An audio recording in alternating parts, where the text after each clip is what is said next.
Hi folks, Tom Hart, City Manager, coming back to you with another heart-to-heart show. We haven't done one in a while, but felt like it was definitely time to do one because of the season. The Christmas season is upon us, and today I'm going to have two guests with me, members of our team here that work on projects that I think really represent the Christmas spirit. So today I've got Heath Wester with us. Heath, good morning, Heath. How are you, buddy? Good, how are you? You can probably guess, if you haven't met Heath from looking at his uniform, he is a member of our Grand Prairie Police Department, and but he wears a lot of other hats. So Heath, I'm glad you're with us, and we're going to talk about one of your many projects, but I think one of your favorites. Right. So you are not only an officer, but you are right now serving as president of the Texas Police Association. Am I saying that? Texas Municipal Police Association. Yes, sir. Which is a great honor for you and our department that you were selected to do that. So congratulations on that. Thank you. First of all.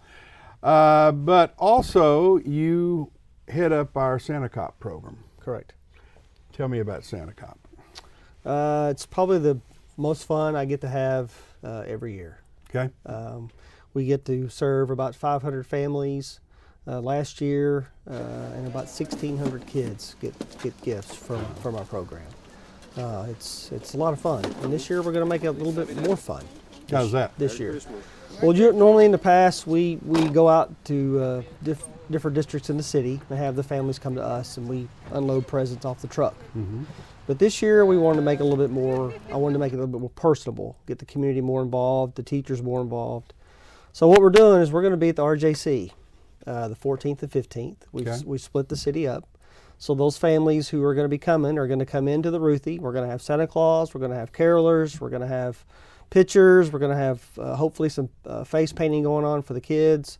And they'll get to interact with the officers, the firefighters, and the teachers. And at that point, we'll give them their packages, their food, and their gifts. So that's going to be great. We're going to try to do a little bit more, have a little bit more fun. Well, we'll get into some details. Let's back up a second. When did this start? And did the Santa Cop start, or did the Spot? Well, it started back in the 80s. Okay. It started with a couple officers roaming around the streets one day and buying gifts themselves and delivering them to families that they saw in need. And it's just blown up ever since then. Okay. We have a Santa Cop, Santa Spot program. The Santa Cop program is responsible for mainly all the toys. Okay. And the Santa Spot program is responsible for all the food. Okay. We work together. We work with the school districts, so they do a lot of our food drives every year. Okay. And just. Well, now, when did the fire department get involved? Not too long after that. Okay. If my memory serves me correctly, and it's just been a partnership ever since. So it is police and fire now, working in partnership. Yes, sir. Yeah, that's great. Okay, so back in the 80s, so we're talking about 30 years now, Right. this program. And let's go back to the now. You say, how many families do you think you'll serve this year? We'll probably do close to 500 families again. That's a lot of families. And how many kids? About 1,600 last year. Okay. So we'll see what happens. We're still looking at the applications. Well, what I'm amazed at, because I see the emails and all that, is how much time the volunteers put into this. Talk about that a little bit. A lot of time. Our VRMs are there, our Victims Relief Ministries are there, Okay. our Citizens on Patrol people are there. Okay. We have a variety of school classes that come, National Honor Societies. They'll show up every night, and they're working in the warehouse making boxes. Basically, to see their face when they're making a package for a family is remarkable. Because you're basically at Walmart, basically I call it our Walmart, and you're there just shopping and for a family. And it's pretty fun. And then you have police and fire officers there also. Yes, sir. Many hours they work, but they're still in there dedicating and volunteering their time. Yes, sir. They're not getting paid for that. No, you're not getting paid a dime. Nope. That's what it's so It's all for the special about community. it. Okay, let's talk about where the money comes from and how it works. Okay. Money comes from donations, Okay. and that's basically it. We work off donations. Toys for Tots, we're partners with Toys for Tots. Okay. I'll send in a request each year for a allotted number of presents for boys and girls. And then I'll get that plus whatever donations come into the fire stations every year that people bring into the development center, City Hall, Okay. and we take those to our warehouse, and that becomes part of the toys. All right. So now the next logical question is going to be, I'm hoping as people are watching this, they're thinking, I'd like to help you guys. How do they help? Well, they can call our Santa Cop number. It's Okay. 972-237-8882. Okay. And they can, leave a message. We'll call them back about how to volunteer. Okay. But our warehouse is not that big, so we get so many people in there, it's kind of hard to work. So I have to have a calendar, and I put specific people in specific dates Okay. just to kind of keep the people down. All right. But we had so many volunteers last year, we got ahead of the game and finished early that's good. making boxes. Okay, so they can volunteer. They can give money, I'm assuming. Yes, sir. And they can give a lot if they want to, right? They can give a lot, Yeah, they can yes. just keep giving. Right. What about if they want to give toys or items, Yeah, food? we take toys year round, because basically the partnership that we have with the fire department is if we have a family that's displaced from a fire, for instance, we will come into the warehouse, work with Hearts and Hoses, and we will give them presents, food, whatever they need out of the warehouse. Okay. So it's a year-round thing. It's not just between October and December. So we'll take stuff year-round. Well, that's even more special. So, okay, they can come to a fire station, Any of the fire stations have drop boxes. development center, city hall. Yes, sir. Anywhere else? I believe we have some at the Can they come to the police station? police station has one too. Good. Yes, sir. Okay. Yep. Do you take used stuff, or do you just want new stuff at this stage? It's all new unwrapped toys. New unwrapped toys. Yes, sir. Okay. So if you would like to participate, and you can tell these folks are putting a lot of effort in, but you're talking about a new unwrapped toy, convenient, just take it to whatever's the closest to you, one of our stations, police, city hall, wherever. Or if you'd like to give cash, I'm sure they can call, you can mail a check, or you can bring something by. I think it's obvious your gift or your money is going to go to a tremendous cause. But even with the money and the toys, it wouldn't work without all the volunteer time. Oh, and no. hey, I'm just proud to see you policemen and firemen just working arm in arm. That's pretty special. Yeah. We like to have a little fun competitiveness there, but when it gets down to the real world, you guys work as a team every day out there on the street, and even now in the volunteers. So that's what makes this a great city, Heath. Yes, it sir. really, really does. So, so it's not divided up. All of y'all work on the whole thing. Santa Cop, Santa Spot, the whole thing. Right, we work on it together. Right, Okay. we'll have designated days. We just work on the food, getting the food sorted out and whatever. Once that's done, we'll work on the toys and just kind of spread it up in the warehouse. The Victims Relief Ministry, they have been a major change and add for the police department. They do a lot for our community now, don't they? Hundreds and hundreds of hours. Yeah, that's what I was thinking. phenomenal. And then on the fire side, the Hearts and Hoses, wow, that's doing the same thing. So that's a lot of the police and fire families that Correct. are actually volunteering time, helping, like you said, families, maybe they lose their home in a fire or some disaster. Let me just say this, as city manager, I want to say to the men and women of the department, to the families of the men and women of the department, and to the volunteers, thank you. There's a lot of things that go into making a world-class city, making a great city. And I think it's a lot of that volunteer stuff that becomes the fabric of a great city. So, Heath, I hope you'll pass that word on to everyone that we're proud of them and we thank you. Folks, I hope you will consider dropping something by and helping these folks make this even a more special Christmas. We really appreciate it. Heath, you're a busy man. I know that, between keeping the city safe and working on the state issues and this, but can I say thank you, and I'm proud of you Appreciate it. for what you do very, very much. Okay? Yes, sir. You make us a better place. Well, I'm going to stop here. We're going to take just a quick break, and then I'm going to bring my next guest on to talk about another fun Christmas activity in Grand Prairie, Texas.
Welcome back.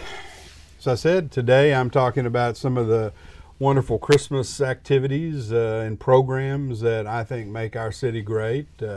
We just finished talking with Heath Wester, one of our police officers that heads up our Santa Cop and Santa Spot program, and I hope you enjoyed hearing about that. I hope you'll consider even participating. You can volunteer, you can donate money, or you can bring new toys by multiple locations, fire station, city hall, development center, police station.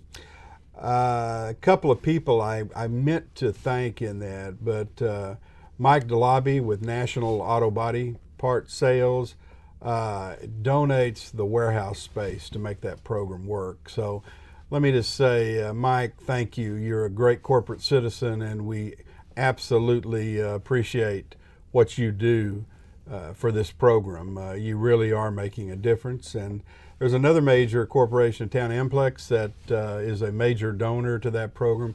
Let me say thank you. We're proud to have you in our city, and thank you for your participation. So let me segue from talking about that great program to another event we have called Prairie Lights.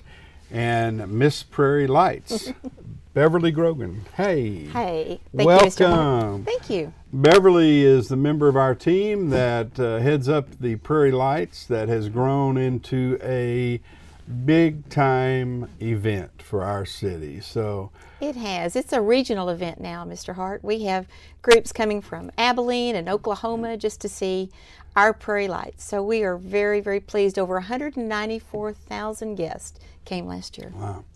Okay, hang on. Let's just assume there may be some folks out there watching this that are new in our community. What is Prairie Lights? Let's start with the basics. Okay. It's a 2-mile drive-through park. It has 4 million lights, all in custom displays that were designed just for Prairie Lights in Grand Prairie. So we are very, very pleased to be on the cutting edge of wonderful themes.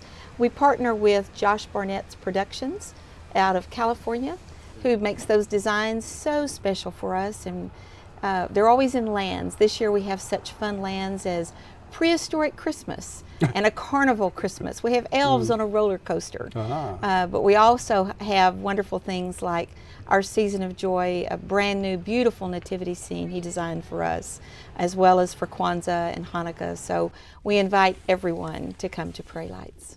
Well, that's a pretty good description. So people coming from all over. Am I correct? Prairie Lights has been listed as one of the top events at Christmas in the United States. It has, by a couple of resources. AOL.com listed as the top 12 in North America. So that included things like the National Zoo in Washington, D.C., and the Parliament buildings in Quebec, Canada. And Prairie Lights of Grand Prairie was mentioned there. Oh, that's great. So we were very, very proud. MSN also picked us as one of the can't miss events a couple of years ago, and it just continues to grow in reputation. So it's really a pleasure to have that in our city. So if you are new to our community, if you just zoned in to what was said, you're talking about one of the top Christmas events in the United States, right here in Grand Prairie, Texas. So that's pretty neat. Started small, but it is built and built.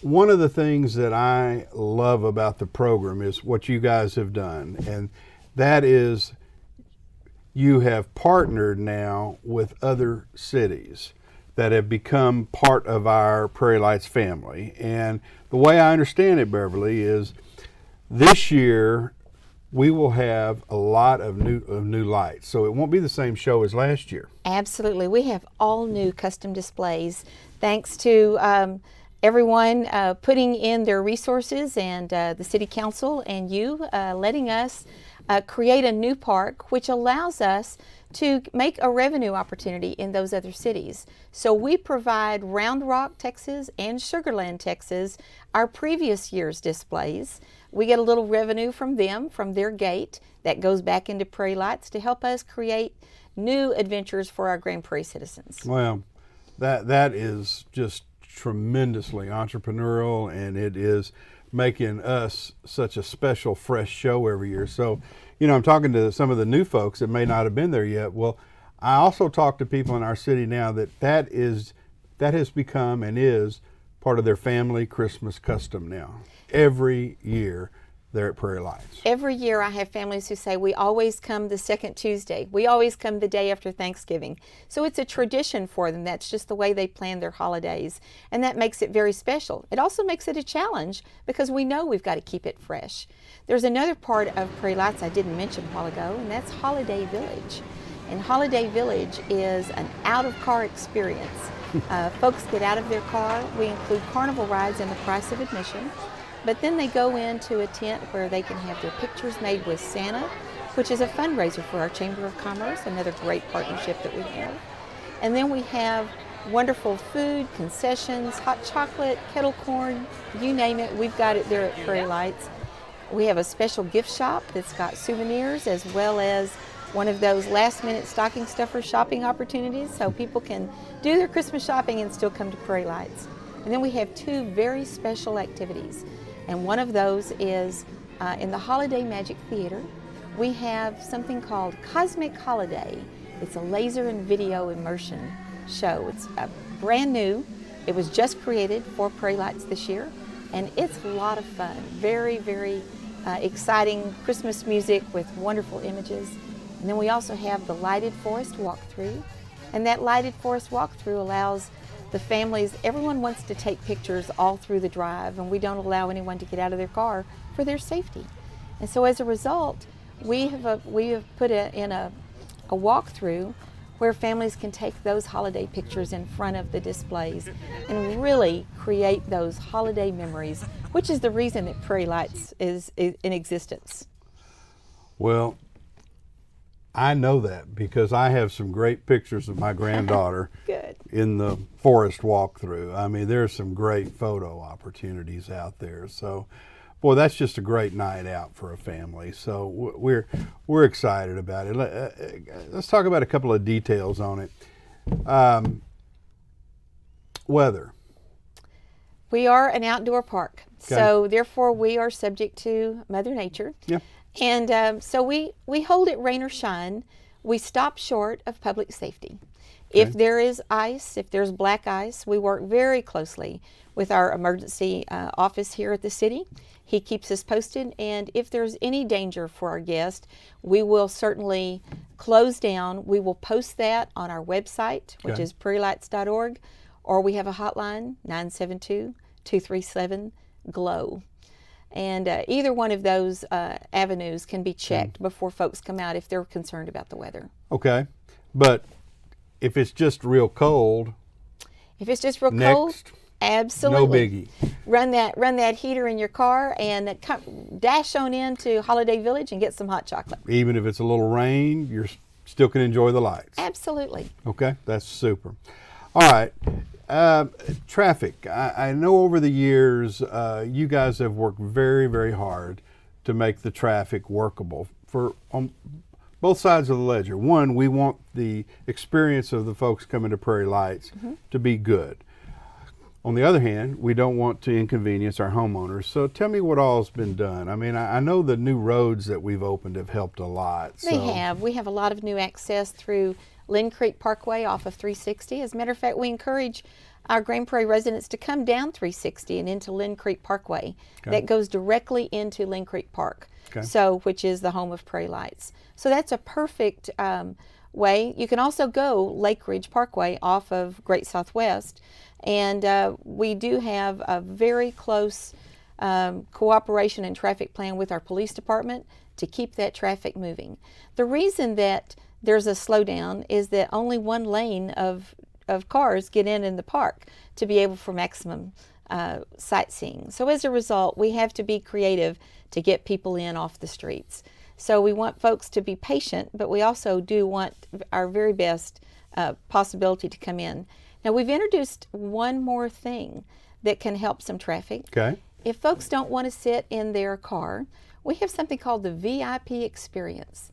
They can book a couple of days in advance by calling the Uptown Theater, and as a result, it's per head rather than per carload, which is how the rest of our customers get in. But for the price of admission, they can go to Lloyd Park. We will take them on a guided tour, so they'll learn all the back street secrets of Prairie Lights. And so they'll have a guided tour through. They'll have a fast pass to the carnival. They'll have priority seating in the theater. We have a special section for them to sit. They don't have to look for a seat as they get their food. So if you would like to have that VIP experience, they just need to call the Uptown Theater and we can book them. That only runs Fridays, Saturdays, and holidays, which are our very biggest days. Okay. So we have that opportunity if folks would like to do that. We introduced it last year. It was a real hit. So we look forward to offering that service again. I think the more you can offer, it gives people choices. Sure. Talk prices. First of all, I know this. If you don't want to fight the big crowd, weeknights are not a bad time to go. And it's cheaper too, right? It is cheaper. Okay. Monday through Thursday is $20 a carload. Okay. So, and we don't count noses. So you can fill that car, and that makes it a pretty affordable per head. Okay. And on weekends, it's $35. So Friday, Saturday, Sunday, and holidays, it's a $35 price tag. That's still an amazingly affordable price when you think about how many are in a car. You guys have worked really hard to keep the rates where families could enjoy it and afford to go. So probably not a lot of activities out there that you can take a family for that. We love to say we're one of the most affordable family nights in the Metroplex during the holiday season. In our gift shop, we have souvenirs as low as 25 cents so that every family could buy something special for their child to walk away. So 25 cents to $20. So it's pretty affordable merchandise as well. We hold the drinks to $1 so everybody can have that cup of cocoa, because that's one of our goals, is to just have everyone enjoy their holiday season. Well, I think everybody understands it's a tremendous cost to put on something like this, but you guys have worked so hard by being entrepreneurial, trying to get revenue off of like our old lights and things where we can keep the rates down. Let me say my compliments to your whole team. Some of the people you're not going to see, but you have to start putting these lights up when? We start September 28th. Oh my gosh. We've got an amazing team. Thank you for mentioning the team, because it really does take a Prairie Lights Village to put that together. It's a wonderful thing. Our lake parks and our parks maintenance team donates their time, or not donates their time, but they put it up, and it becomes a focus for quite an army to put up, and then all of those elves go away, and it's showtime on Thanksgiving night. So that's the opening night's Thanksgiving. Thanksgiving night, and Runs we're open until? January 3rd. So that's 39 nights that people can come in this year. Every night. Every single night, weather permitting. So Are you kind of crazy at the end of that? just a little bit. I can just imagine. a little bit. I can imagine. I call the big tree that I decorate my tree, because I don't get to decorate at home because I'm decorating for Prairie Lights. But that's understand okay. It's all worth it when you see those kids' faces and enjoy that. One other thing I haven't mentioned, we are very fortunate. We have a new title sponsor this year. Okay. We have, it's Prairie Lights powered by Breeze Energy. which is a Texas wind energy company. Okay. That's starting in Dallas. We are so pleased to have them. Their motto is 100% pure, 100% green, 100% Texas wind energy. So it takes them and other sponsors together to help offset some of those costs you were talking about. Well, I'm very happy to welcome them. Absolutely. They and how appropriate to have a power company. Takes a little power to run that, but It does. we're all LED now, right? Well, LED where we can. The rope lights are still incandescent and our minis, but all of our bulbs are LED, so Good. that certainly makes a difference. And what Breeze has done as part of their sponsorship is they purchased energy renewable credits to offset the cost of or the carbon footprint that Prairie Lights makes. You can imagine from a lumen standpoint, we create a lot of a big carbon footprint that our environmentalists are worried about. And there's ways that energy companies buy credits to take care of that and to cover those costs. And they've done that not only for the lights in Prairie Lights, but also all the emissions of the cars that are waiting in line to go see Prairie Lights. So they're doing their part to make Prairie Lights a much greener park, and so we're very happy to have them. Well, welcome, Breeze. We really appreciate you getting involved. And Beverly, again, tell your folks thank you, and I'm going to be out there telling them thank you, and I'm going to have my granddaughter out there. I mean, it is something our family does every year, and we enjoy it. It's even if it wasn't a new show, you would still enjoy going back. But to think that we're getting to see new stuff every year. Every year. For the last 4 years, we've been very pleased to do that. And so there will be a time when we dust those things off and bring back some favorite lands. But every year it's going to be big and bright. Well, thank you, Beverly. Thank you. Thank you guys for listening. And I look forward to seeing you out at Prairie Lights. And again, don't forget Santa Cop and Santa Spot. And this is your city. Let me know if we can do anything to help you, and be safe and have a happy holiday. This is Tom Hart, City Manager in Grand Prairie. Thank you for being with us.